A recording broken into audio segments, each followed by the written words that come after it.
Hello everyone, it's Elle over here, and once again I am back with another video. So for today I will be teaching you how to attach or share links in Gmail.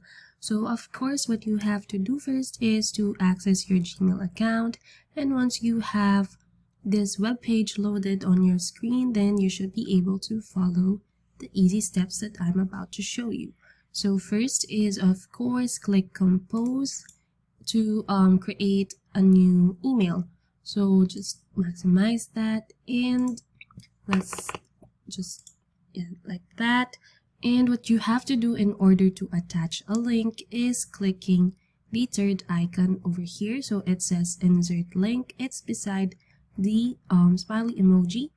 So if you click that, then this will show up, and over here would be the link itself. So for example, I want to attach this link. So it's a website and it's gmailfiend.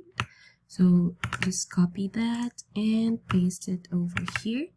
So over here would be the text to display.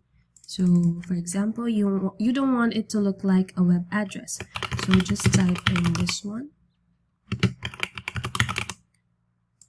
And that's it. That's the link. However, if you just want to attach the link and you don't want a text display, what you have to do is to just go back there, copy paste the link, and just click OK. Just don't edit the text to display field. So yes, that's how it looks like. Thank you guys so much for watching this video, and I hope you tune in for more.